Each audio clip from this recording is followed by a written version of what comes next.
রাজধানীর গাবতলী পশুর হাটে আছেন সহকর্মী কামরুল হাসান সবুজ, রাজশাহীর বানেশ্বর হাটে আছেন সাইফুর রহমান রকি এবং চট্টগ্রাম নগরের নূরনগর হাউজিং এলাকায় আছেন সহকর্মী শফিকুল আলম। সরাসরি শুরুতে যাচ্ছি সবুজের কাছে।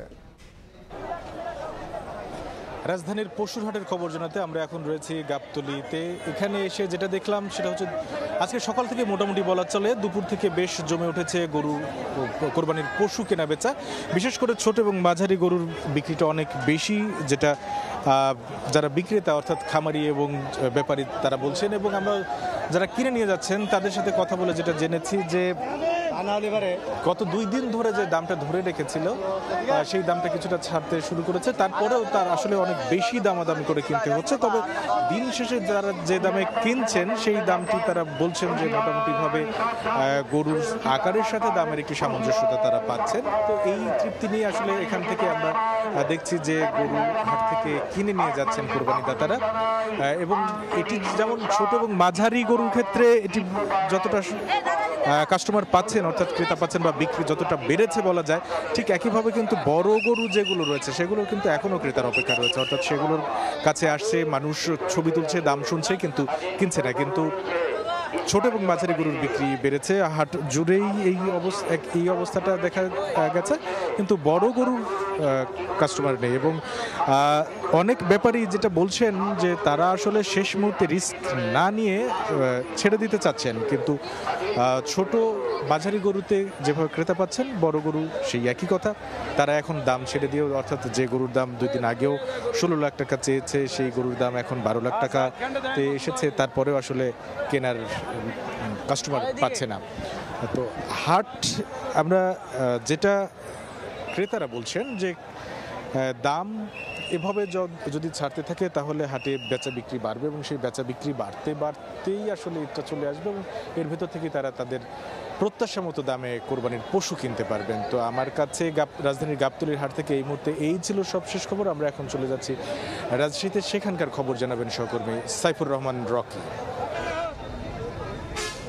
রাজশাহীতে জমে উঠেছে কোরবানির পশুর বেচা কেনা। আমরা মূলত রাজশাহী যে বানেশ্বর হাট আছে সেই বানেশ্বর গরু হাটায় আছি। সেইখানে কিন্তু সকাল থেকেই গরুর আমদানি হয়েছে এবং আশেপাশের খামারিরা তারা গরু বিক্রির জন্য এই হাটে তুলেছেন, এবং বেলা বাড়ার সাথে সাথে এই হাটটি কিন্তু জমজমাট আকার ধারণ করেছে। বিশেষ করে আজ কিন্তু প্রচুর পরিমাণ আমদানিও হয়েছে গরুর, কিন্তু ক্রেতা সমাগম সেই অর্থে কম, এমনটাই আসলে বিক্রেতারা বলছেন। এবং তারা অনেকেই বলছেন যে আসলে ক্রেতার অভাবে কিন্তু তাদের গরু বিক্রি হচ্ছে না, তারা খুব বেশি লাভ না হলেও কিন্তু ছেড়ে দিবেন, এমনটাও আসলে অনেক কথা বলছেন। আমরা ক্রেতাদের সাথে কথা বলছিলাম, তারা বলছিলেন যে আশেপাশে যাদের শহরে বা আশেপাশে যাদের বাসা বাড়ি তারা কিন্তু একবারে শেষ দিকেই কোরবানির পশুটি কিনে থাকেন। এবছরও কিন্তু ঠিক এমনটাই করেছেন। সেক্ষেত্রে কিন্তু ছোট গরুর চাহিদা এবারে রাজশাহীর বাজারে সবচেয়ে বেশি। বিশেষ করে 2 মণ আকারের যে গরুগুলো বিক্রি হচ্ছে 60 থেকে 70 হাজার টাকায়, সেই গরুগুলো সবচেয়ে বেশি চাহিদা রয়েছে। এছাড়া মাঝারি যে গরুগুলো রয়েছে সেগুলোর চাহিদাও বেশ রয়েছে। বিশেষ করে 6 মণ আকারের যে গরুগুলো সেগুলো প্রায় 2 লাখ টাকায় বিক্রি হচ্ছে।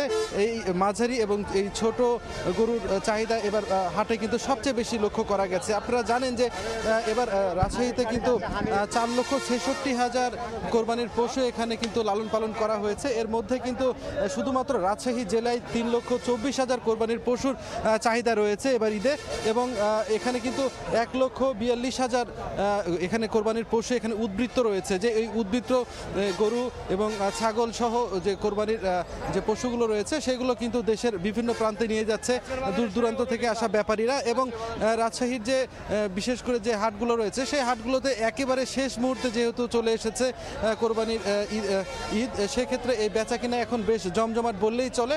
তবে সকাল থেকে কিন্তু আমরা খুব বেশি বেচা কিনা দেখিনি। তবে এখন যারা মূলত কিনে নিয়ে যাচ্ছেন তারা যেটি বলছেন যে আসলে সকাল থেকে তারা বেশ ঘুরে ঘুরে তাদের পছন্দের কোরবানির পশুটি তারা নিয়েছেন, কারণ বিক্রেতারা এবার দাম চাচ্ছেন বেশি। বিক্রেতারাও বলছেন আসলে এবার দাম বেশি হওয়ার কারণ মূলত যেহেতু গবাদি পশুর খাদ্য খাবারের দাম বেশি, সেজন্য কোরবানির পশুর কিছুটা দাম বেশি হয়েছে, এটি তারা স্বীকার করেছেন। তো এই ছিল আমার কাছে রাজশাহী থেকে কোরবানির পশু বেচা কেনার খবর। এখন আমরা চলে যাচ্ছি চট্টগ্রামে সহকর্মী শফিকের কাছে, তিনি জানাবেন সেখানকার খবর।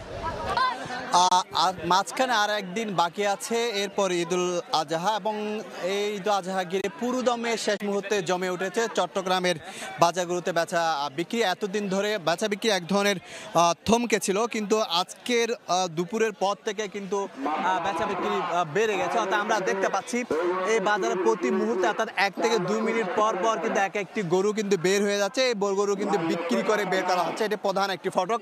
1 মিনিট পর পর একটি গরু কিন্তু একটি গরু কিন্তু বিক্রি হয়ে গেছে, আপনি দেখতে পাচ্ছেন। এবং পুরোদমে কিন্তু চট্টগ্রামে যে স্থায়ী এবং অস্থায়ী যে 12টি বাজার রয়েছে, সেই 12টি বাজারে কিন্তু যে ইজারাদার রয়েছে, ইজারাদারদের পক্ষ থেকে নিরাপত্তা ব্যবস্থা জোরদার করা হয়েছে, এবং যে মেডিকেল টিম রাখা হয়েছে, কোনো গরু অসুস্থ হলে কি করা যায় সেটার জন্য মেডিকেল টিম রাখা হয়েছে। সবকিছু বলা যায় একেবারে শেষ মুহূর্তে একেবারে বেচা কেনা একেবারে জমে উঠেছে।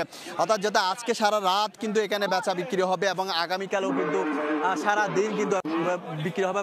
পরশু যেহেতু কোরবানি, সেক্ষেত্রে আজকের পর আগামীকাল এবং আজকে যেহেতু 2 দিন, সেক্ষেত্রে আজকে একেবারে দর কষাকষি যেটি হচ্ছে সেটিগুলো একেবারে নিয়ে নিচ্ছে। চট্টগ্রামে সবচেয়ে বেশি বড় বড় যে গরুগুলো রয়েছে সেগুলোর চাহিদা কিন্তু চট্টগ্রামে সবচেয়ে বেশি। সেক্ষেত্রে কিন্তু আমরা একটু দেখানোর চেষ্টা করব, পেছনে কিন্তু আরও একটি গরু টেনে আনা হচ্ছে, আমরা একটু দেখানোর চেষ্টা করব। সেই গরু টেনে আনা হচ্ছে, এই গরুটি কিন্তু বিক্রি হয়েছে বিদায় কিন্তু সেই গরুটি এখান থেকে বের করে নেওয়া হচ্ছে। অর্থাৎ আরেকটি বাদামি রঙের আরেকটি গরু কিন্তু এখন বের করে নিয়ে যাওয়া হচ্ছে বাজার থেকে, আপনি হয়তো দেখতে পাচ্ছেন। এবং পাশাপাশি আরও একটি পেছনে আরও একটি গরু রয়েছে, যেগুলো বের করে নিয়ে যাওয়া হচ্ছে। অর্থাৎ চট্টগ্রামের লাল এবং বাদামি রঙের যে গরুগুলো রয়েছে সেগুলো চাহিদা আরেকটি সাদা রঙের আরেকটি গরু আপনি দেখতে পাচ্ছেন, সেটিও কিন্তু বিক্রি হয়ে গেছে। এবং চট্টগ্রামের সবচেয়ে বেশি যেটি বলা হয়ে থাকে, বড় গরুর পাশাপাশি কিন্তু ছোট আকৃতির গরুগুলোও কিন্তু বেশি চাহিদা রয়েছে, কারণ চট্টগ্রামের ধনাঢ্য ব্যবসায়ীরা বড় ব্যবসায়ীরা বড় গরুর কোরবানি দিয়ে থাকে। পাশাপাশি যারা মাঝারি অর্থাৎ তারা কিন্তু ছোট আকৃতির গরুগুলো কোরবানি দিয়ে থাকে। তো সব কিছু মিলিয়ে একেবারে বলতে পারি আগামীকাল অর্থাৎ মাঝখানে একটা দিন বাকি আছে, এবং পরশু হচ্ছে কোরবানি। সেক্ষেত্রে কিন্তু একেবারে পুরোদমে জমে উঠেছে চট্টগ্রামের যে বিবির হাট, সাগরিকা এবং নৌনগর হাউস আমি যেখানে আছি, এটি সব ধরনের সব বাজার কিন্তু একেবারে জমে উঠেছে, বেচা বিক্রি পুরোদমে চলছে। তো এই ছিল আমার কাছে সর্বশেষ তথ্য। রাজধানীর পাশাপাশি রাজশাহী এবং চট্টগ্রামের পশুর হাটের খবর জানাচ্ছিলেন সহকর্মীরা।